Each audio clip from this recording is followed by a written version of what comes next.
I'm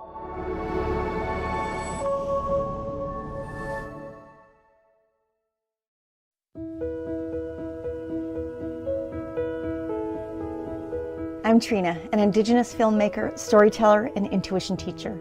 I was born and raised in the Treaty 8 territory in Northern Canada in a blended race family. And after many years on my own healing journey, my goal is to inspire you to take a deep look inside of yourself to create a life of love and peace. And I'm Kaylin.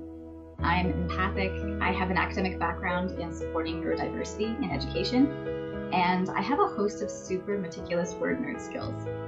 My goal here is to use curiosity and empathy to facilitate conscious conversations that inspire you to explore and to ultimately find peace in a deeper sense of self. In today's episode of People for Peace, I have a beautiful mother here by the name of Juell. She's a wife, a stay-at-home mom of 3, and a homeschooling parent. Her interests are in art, spirituality, philosophy, and energy work. Tia is deeply passionate about nurturing creativity, curiosity, and connection, which are the guiding principles in her approach to life and parenting. I'm Juell, and I'm the mom of 3 little kids, and I think I have more of a natural parenting style. I try to focus on being grounded and present and fostering connection. Versus maybe some of the other styles of parenting. I want my kids to feel confident in coming to tell me things and really focusing on connection and emotional regulation. So today on People for Peace, we are featuring a very wonderful, lovely human being, Juell. Juell is the epitome of what motherhood looks like to me. I asked Tia to come here today to sort of share with us what it means to be a mother in this day and age, in this era. She has 3 littles, and she is taking a new approach. It's not really new. It's actually an old approach, but I feel like Tia and her generation are reinventing and rebirthing old ways into this new reality.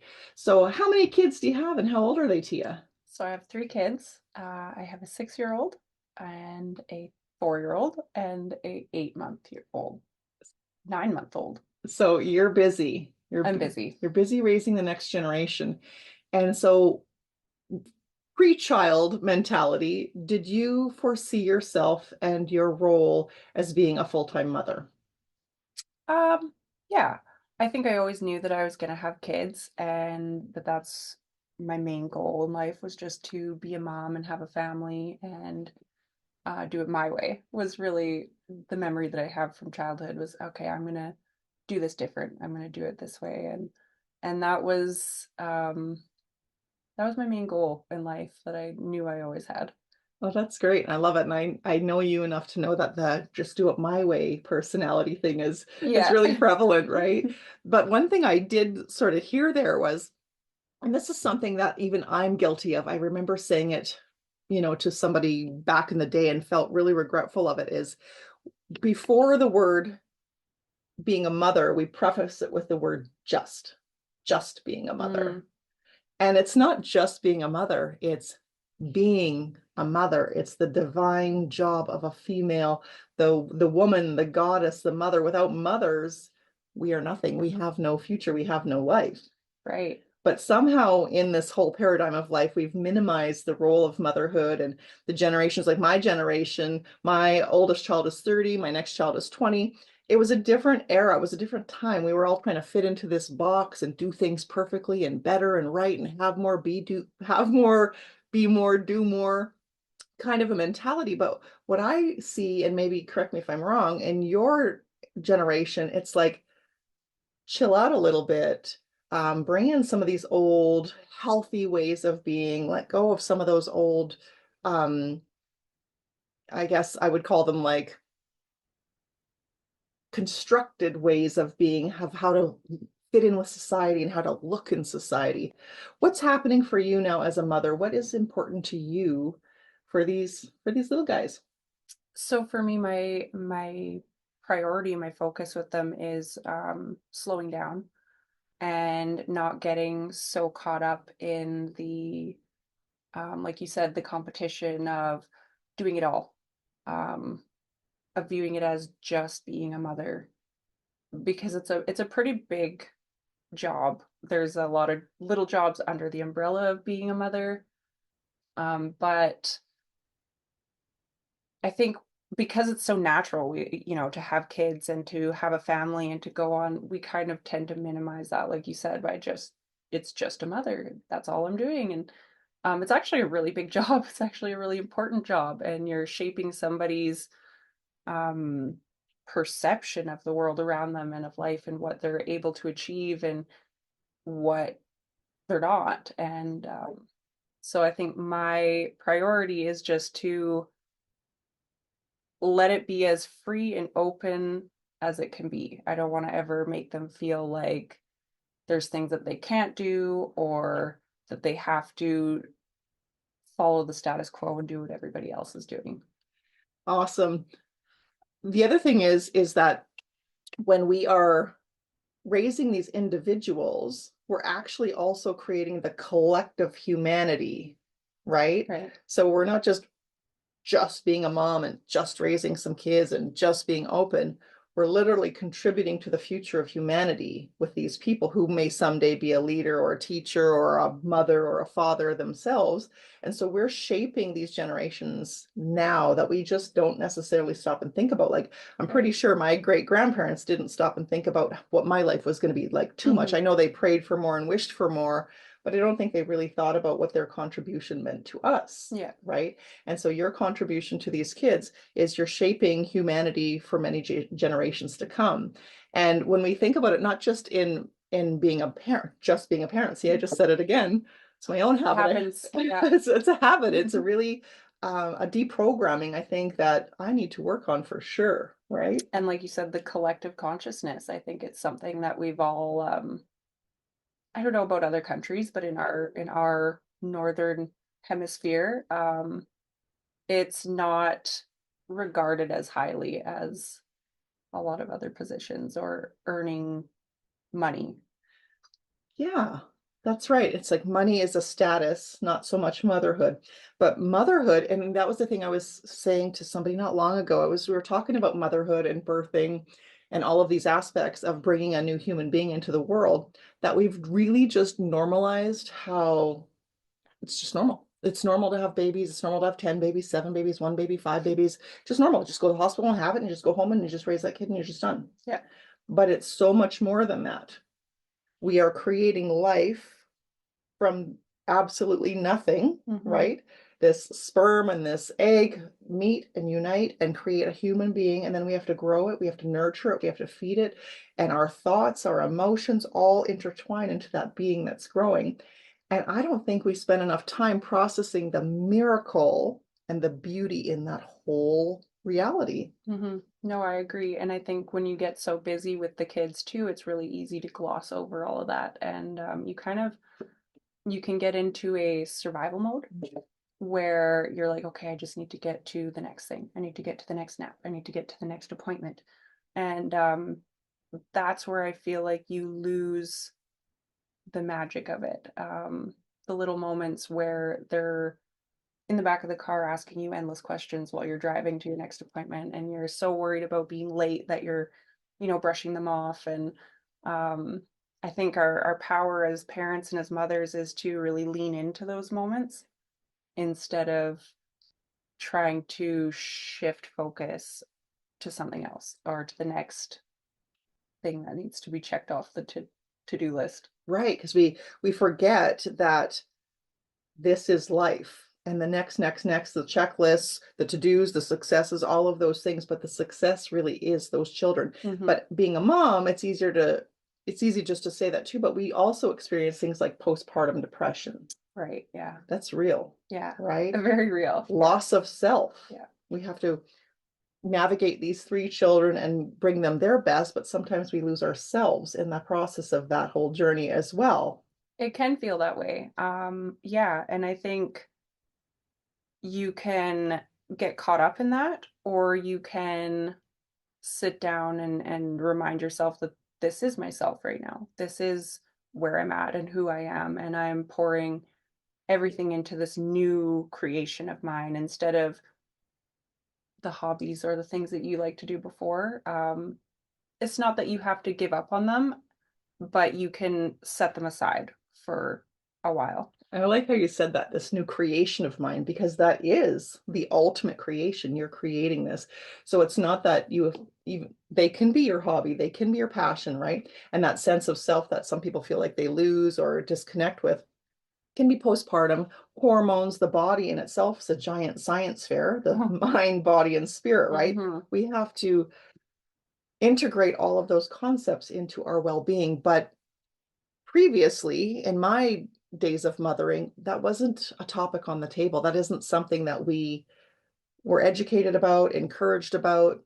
Now I feel like for your generation, those doors are starting to open. How do you find pockets of peace for yourself personally when things are taxed or stressed or heavy? What happens to you? So that can be a really complicated task.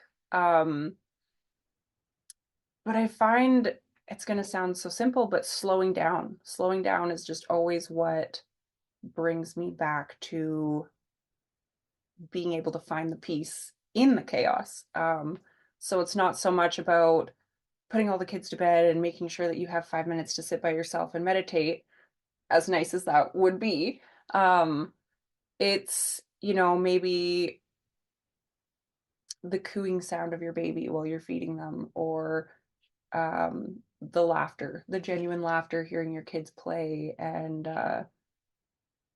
it's really those little moments where I get my peace. I find myself taking a deep breath, and I feel content, and I feel calm and happy, and with all the crazy and all the imperfect things going on in the background. So I really just slow down and think about the present moment and what's creating it, I guess. I don't I That's a tough question because peace can be so many different things to different people, but for me it's just taking a moment to be present and appreciate the little things that are going on around me. That's right. So I'm a meditation teacher, and we do teach being in the present moment, which is just that. It's taking a moment, just breathing it in, allowing, Mhm. letting the floor be dirty, letting the laundry pile up or the kitchen counter be just complete filth from breakfast, whatever, Yeah. and just allowing and being that. And I really like, I don't know, it's this, maybe it's a feeling I'm getting from you right now, but it's more like if we repositioned our mentality on what motherhood is and looks like and the process of it, because it's a process, right? Letting ourselves be sad or Yeah. frustrated or angry or lonely or whatever the other words are that come with it. And then realizing too, reminding ourselves that this is our creation, our purposeful, mindful creation of our generations behind us, Mhm. right? Leaving that legacy behind us. But there are some other challenges that I'd like to talk about. So the school systems, the medical systems, all kinds of these hierarchy systems are changing in the world around us. Like we're in a new era, we're in a new, um, great awakening. It's basically like a shifting of the times. How do you find that's working out for you, kind of being in between these paradigms? It can be a challenge. It can be an adventure. I think, like you said, there's a shift happening with a lot of parents. So you see a lot more wanting to go towards natural, whatever that means, whether it's, homeopathic medicine versus the traditional Western medicine, or eating more whole foods versus the um, cereals and the processed packaged stuff. I think the difficulty in that is for anybody who is trying to forge a new path, you get a lot of judgment and criticism. You have a lot of people watching you. So to do something different, you get questioned. Um, And how does that interplay? Like when somebody questions you, Do you believe in mother's instinct? Yes, and I do. I rely on that probably more than anything else. But when you're talking to a doctor, it's really difficult to say, well, my mother's instinct is, I mean, you can say it, but whether or not they're going to give that any credit is a completely different story. So, Right, unless they're a female doctor, perhaps, right? yeah, yeah, Mm-hmm. or a more holistic spiritual person themselves, but it can be really daunting. It can be, as somebody who struggles to maybe speak up for themselves most of my life, uh, I have to now do it for my kids, which gives me a renewed power, a renewed purpose to do it. So that's interesting. I think that's important because we will do things for our kids without even a second thought that we would never do for ourselves. Yeah. Right. And as we're shaping this future of reality for the children and the generations behind us, we do have to think about that stuff. So I know a number of young people, and you're young in my world, having these Thank you. babies. And any of you guys are having home births, the natural foods, there's chickens in every yard, there's homemade skincare products, all types of natural things coming back, which reminds me of my early days with my grandma, my Cree grandma. We did lots of berry picking, lots of gardening, lots of homemade bread. We did lots of natural things, salves and all kinds of stuff like that. And I mean, I grew out of it pretty quickly, like the times changed where that ended as well. So I just remember like a segment of that. Mm-hmm. But what I feel like is because everything is in cycles, here we are recycling back to that mentality. And I'm so pleased and blessed and thankful that I had that experience with my grandma for at least a period of time where I can remember how it looks, remember how it was done, and then start reintegrating that back into my life, Yeah. different things like that. So when it comes to your children, you have three, how do you navigate all of their, excuse me, different personalities? Because I'm sure they're all very different. Very different. Yeah, so it's kind of tricky because you have to come up with a new style of parenting for each child. You have to really know their individual needs and what drives them and what discourages them. And you have to come up with a curriculum for life based on those traits. So basically, it's like essentially you're a teacher. You're a teacher to these three students of life, and you have to navigate and remold yourself to all three of them to give them a fair run at everything, Yeah. right? They're not the same, they're not treated the same. And how does that play out? Do you find that exhausting? I do. Yeah, I think a lot about parenting can be exhausting, um, but it's so rewarding when you see them take what you're giving them and run with it. And we're creating creators. So my creation is going to go on to create. So finding ways that ignite passion and hope and joy, and that's the really rewarding part that makes all the tiring things worthwhile. Yeah, and I think that's important because for me personally, I have two kids that are 10 years apart. And so I have two only children, I say, Yeah. because they're both from different realities, different paradigms, different timelines. And and that in itself was like I was a different parent 10 years later. Yeah. There's no way I could have parented those two people the same way. They're different, I was different, life had changed so much. So I think we all do it differently. Some have them, one after the other, after the other, after the other. Some have them a decade apart. And it's all perfectly fine and well. But I think we need to return to the importance of what is the mission of the woman, the divine feminine, the woman inside, because there's still this whole thing. I don't know about you, but for me, I remember feeling like, okay, I'm not working, I'm not providing, I'm not bringing in money, I'm just raising these kids. I should be doing more, I should be contributing more. Is that still something that happens for you? Absolutely. Yeah. It's something that I fight with all the time. Um, Maybe not fight with, but I recognize, and then I can kind of mitigate those thoughts. I could change my line of thinking to, I'm not bringing in an income, but if somebody were doing what I'm doing for a career, here's how much they would make. And that kind of makes me feel a little bit more valid, a little Yes. bit more, Like you're contributing to the family as a whole, yeah, not in yeah, terms of money, but in terms of energy. value. Yeah. Um, it helps me. I feel like I shouldn't have to do that, No, we should not have to do that as but women.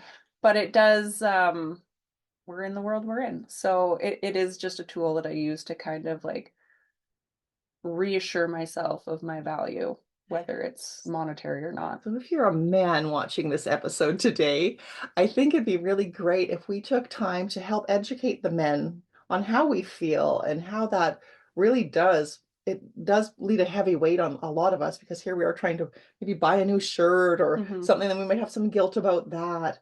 But I think if men and women helped each other understand the other roles, we would have a lot easier of a time incorporating it and allowing it to just be, Mm-hmm. right? Because it is such a massively important role. And I know that the men do appreciate it. I know that they care, but I don't think that they necessarily know how hard it is on us for our security. We feel really insecure about it sometimes. Yeah. We question our role, question our beliefs, question our contribution. Are we just a parent, just mothering? Right. And so I think that going forward, that's something I would like to see talked about more and changed more, so that the mothers can feel really wholesome about their journey and contribution to the world doing the mother role. Yeah. Yeah. And a lot of the times it's as simple as a conversation with your partner about, hey, this is how I'm feeling. How do you feel? And I mean, and 9 times out of 10, they're going to come back and say, no, I don't think that what you're doing is, lacks in value just because you're not bringing in money. But to hear it verbally expressed to you is really comforting. Right. And then oftentimes, I have to put myself into my husband's shoes and say, okay, this is your experience, and I don't know how hard that is either. And then we can both kind of rest in this understanding of what you're doing is hard and what I'm doing is hard, and they're just two parts of one whole. And so, which are both very important and very valuable. The yeah. men have to sacrifice their time away from their family and children to make that thing called money, Right. to make the world go around. And Yeah. we don't, I do agree that that is definitely something we as women could do more too, is really put ourselves in their shoes. So what does the divine feminine mean to you? So the divine feminine, my understanding of it and my relationship to it changes throughout the years. But right now, to me, it's an innate wisdom.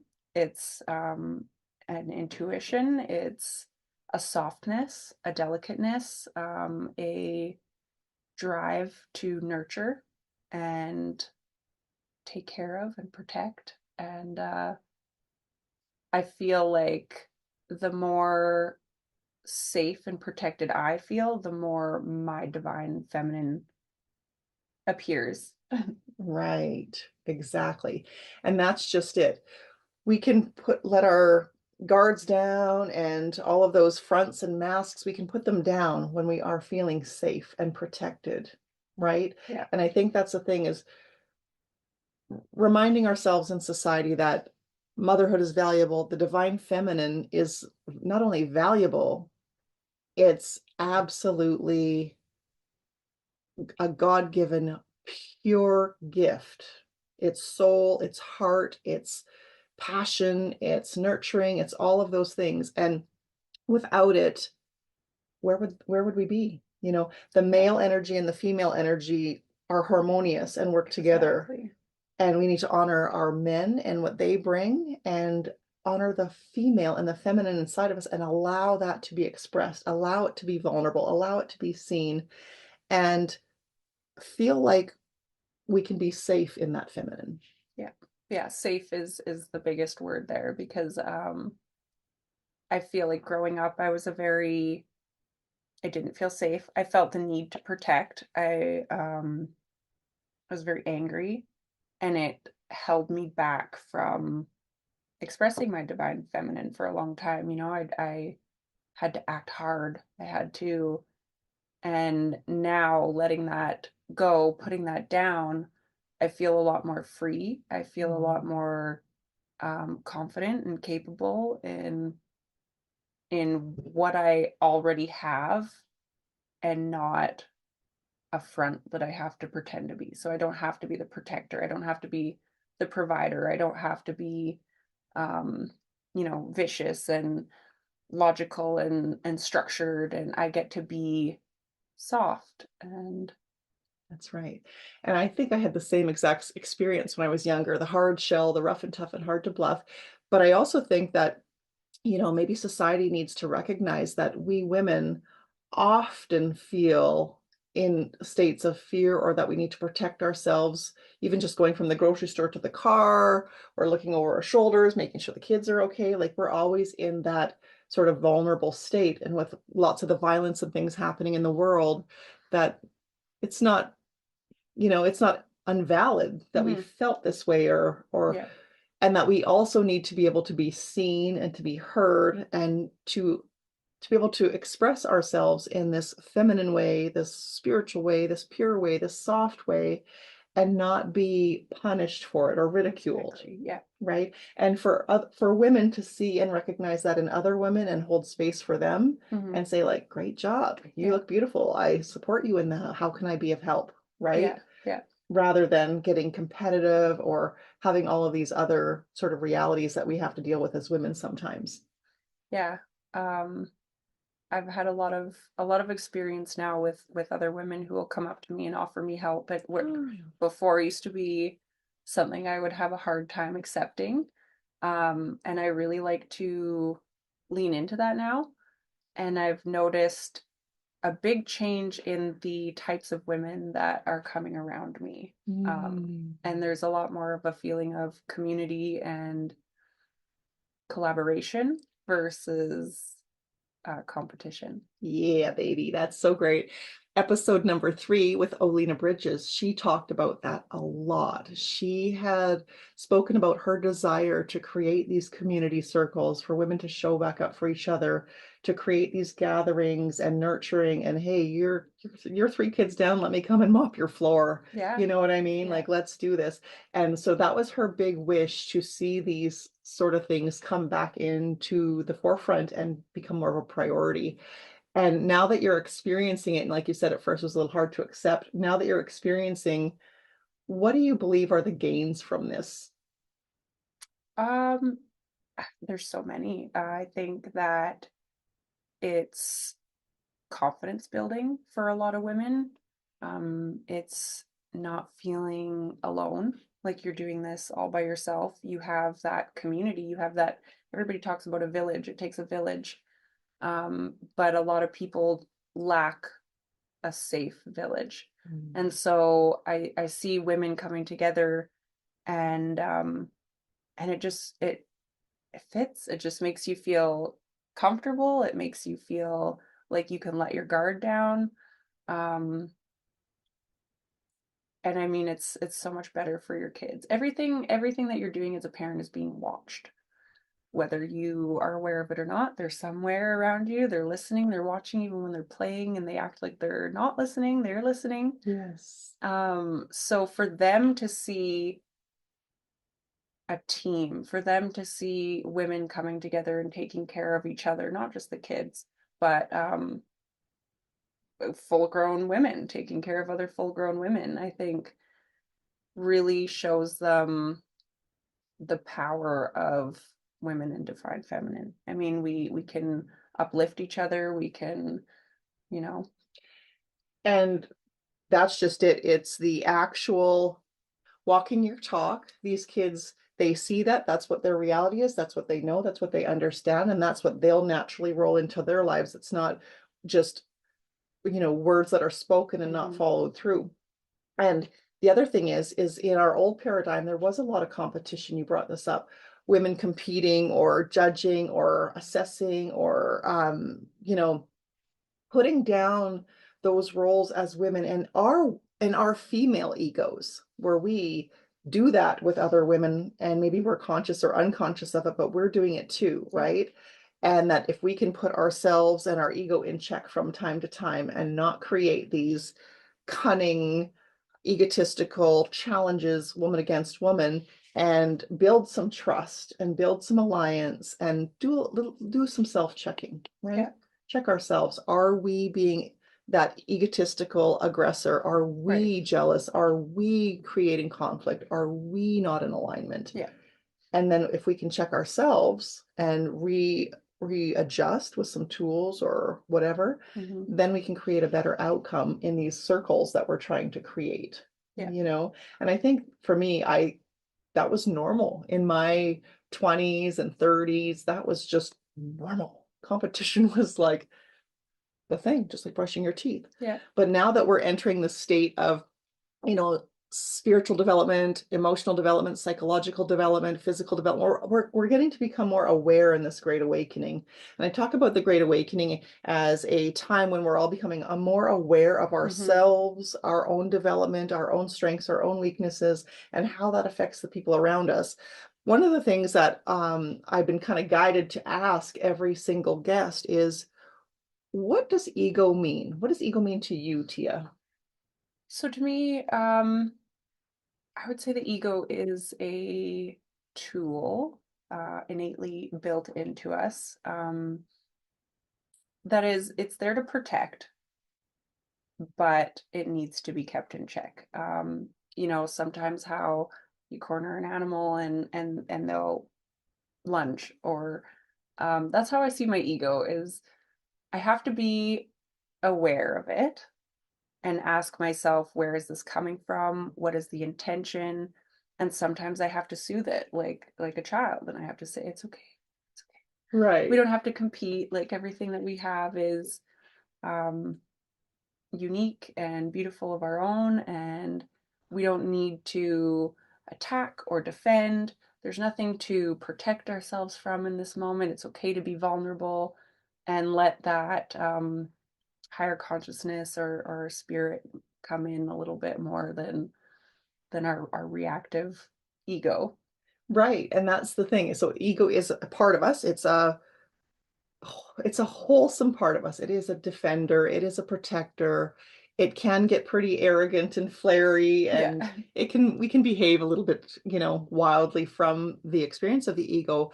But the whole goal is to start plunging into our essence. Like you said, you reflect like, okay, I'm assessing myself. I can back down. I can calm down. So being able to see your own ego is one of the first steps, right? Being able to start recognizing ourselves within the experience of ego so that we can back ourselves down. We can self-check. We can re-regulate. And then in that saying, you know what? I took that the wrong way. I was highly offended.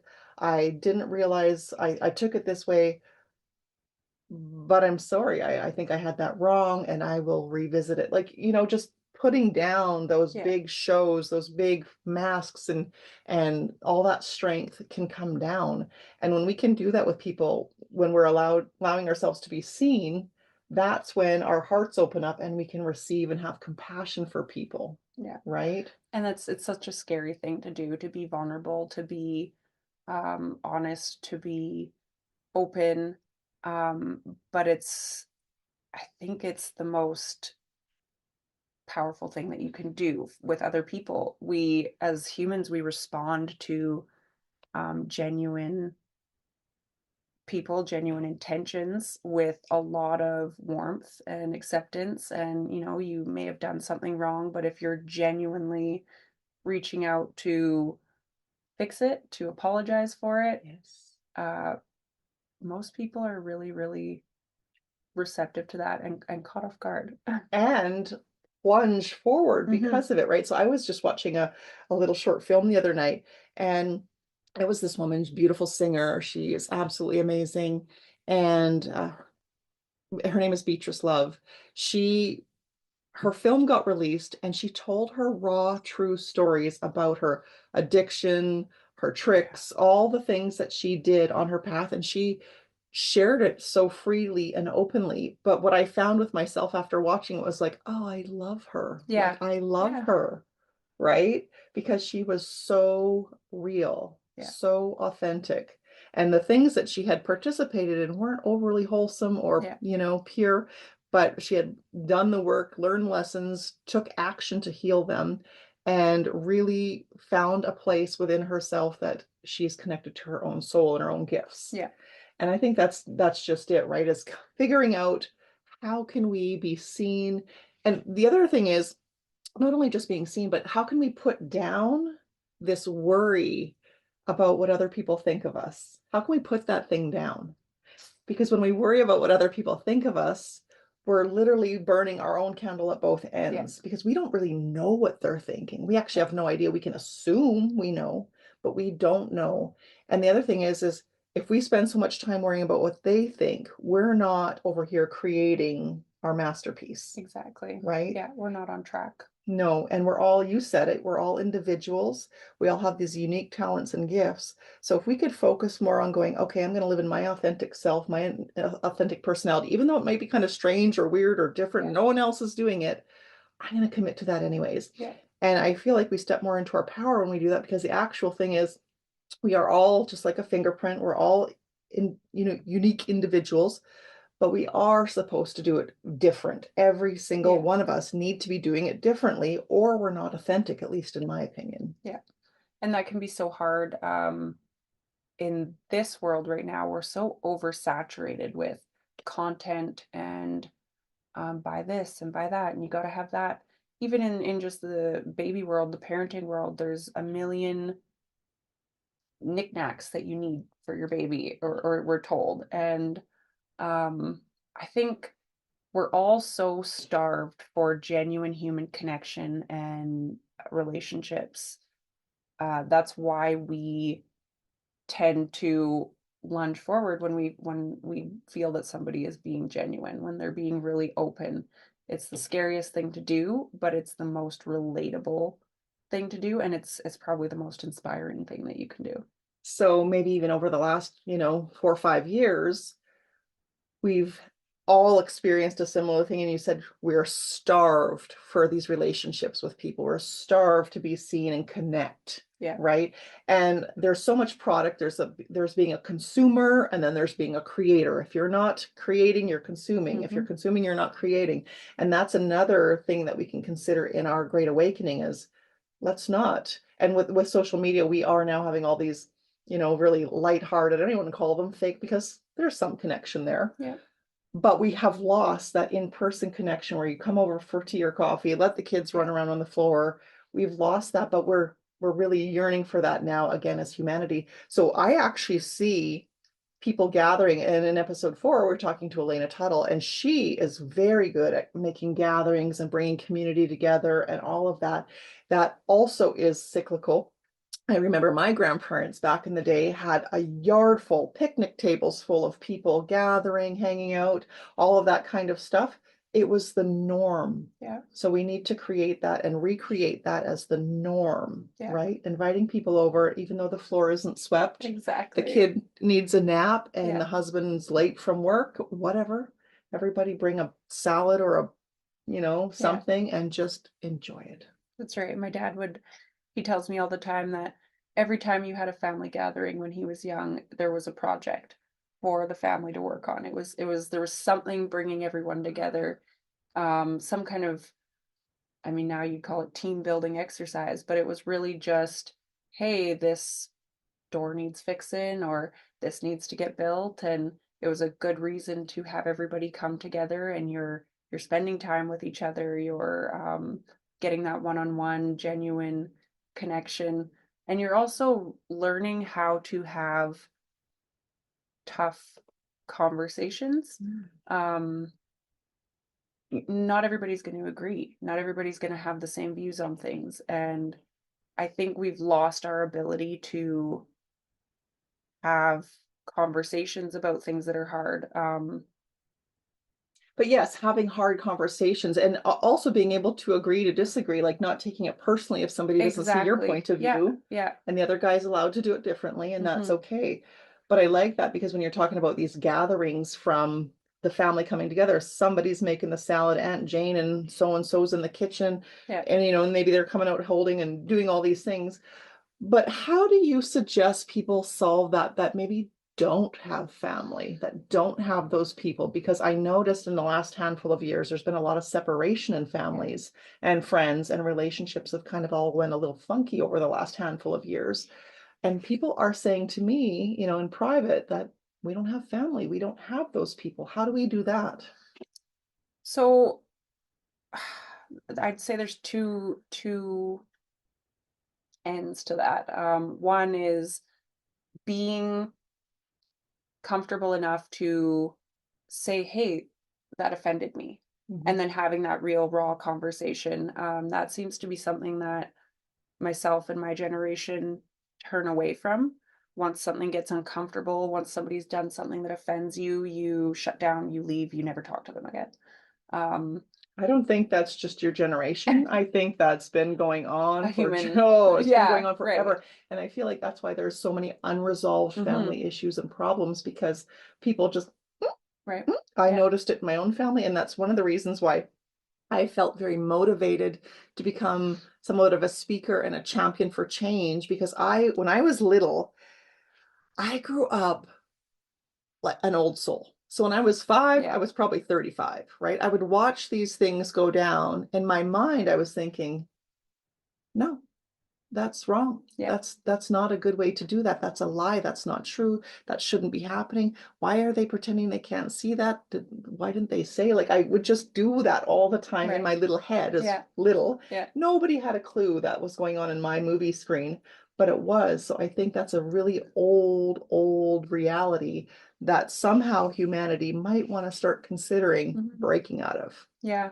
No, I agree. And then there's always the option of going out and finding your people, going out and finding people who are more aligned with you, who make you feel supported and seen and safe. And those are very important things to have. But I think we need to not abandon all the difficult relationships and just for in favor of people who are going to agree with us and go along with everything that we're saying, because these people that we have conflicts with or difference in opinions, they could be assets to your life and to your kids' life and to your team and your village.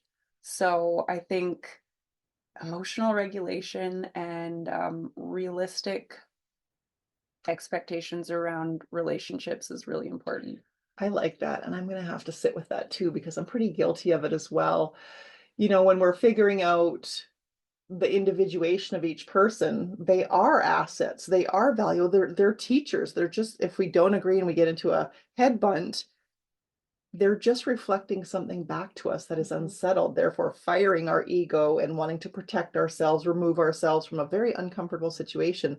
But I think that going back to the divine feminine, once we remember how to be nurturing to all of these things and allowing them to just be as they are without trying to course correct everyone else, Yeah. we just spend some more time course correcting ourselves and sitting in it and being in it, because all of these people, every person is worthy, right? Exactly. And I think we were tested this last handful of years to see just how good we are at relationshiping or not. Yes. We've all been tested in a million ways, right?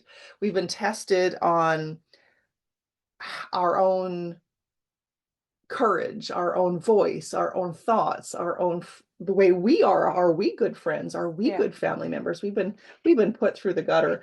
In so many ways, it's been excellent though, because it's helping us grow and expand, even though it's been difficult. And one of the things I'd like to suggest is if you're having a hard time meeting people, or you're feeling alone or lonely, I highly suggest going out and signing up for things. You know, if I was saying to my daughter, like, you want to try curling? Go curling. You want to try this? I signed up for a bunch of different things, and things I never thought I would do, I'm doing. And I'm meeting people in these areas that are absolutely relating to me. I absolutely appreciate them, but I had to take a little bit of a risk and sign up for things and step out of my comfort zone and go land in different communities and try new things. So I think it helps us sort of expand and express ourselves. Because one thing I will say as a woman who's, you know, almost 50, couple more years, we change. We change our personalities, we change our positions, we change our philosophies. And so we're always evolving as women. Who you are at 20 isn't who you are at 30, you're not that at 40, and now coming on 50, you're not any of those versions either, right? So giving ourselves permission to flow and to change and to sort of Explore. explore.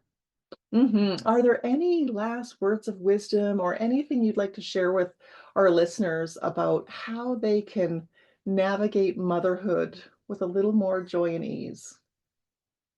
Ooh, that's a big ask. I think for me, it all comes down to slowing down.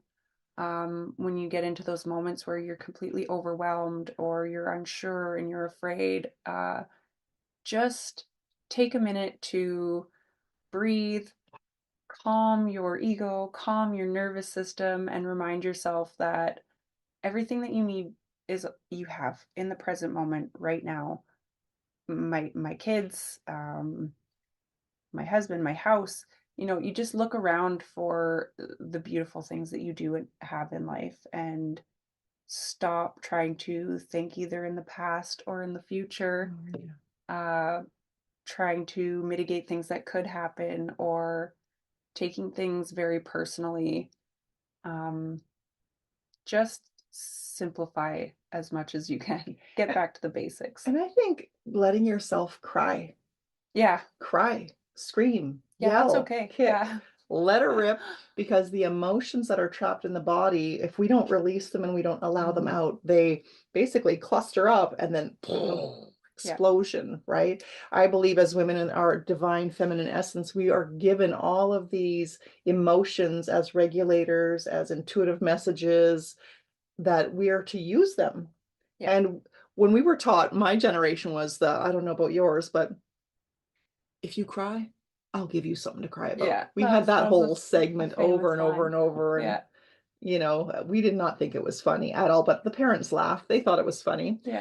So now I believe that it's really, really important to even educate our kids. Let it rip, let it happen, let that out, And I feel like the funny part about kids is they will teach you. They will, it's so much less about me teaching them, and it's so much more about them teaching me and them watching me teach myself.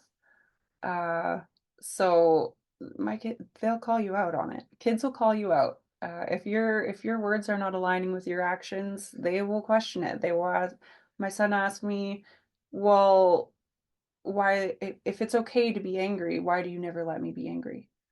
And I had to sit with that, and I was like, I had to accept that. That's a very good question. And then we just share ideas on why we think that is and what we can do differently and what he needs to feel supported when he's in those moments. And it's a lot of just having conversation, and you will be very surprised with how smart and intuitive kids are on their own.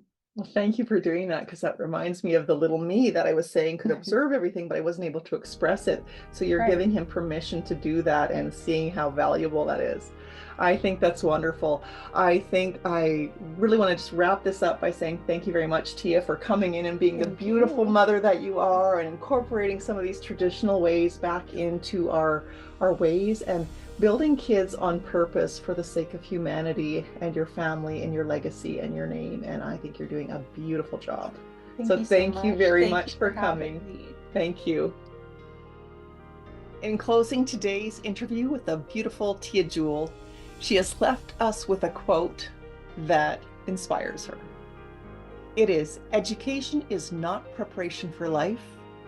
Education is life itself." John Dewey. Thank you very much, Tia, and our listeners for taking in another episode of People for Peace. And to all the mothers, the goddesses, and the divine feminine energy, you are loved and appreciated. Hi, hi.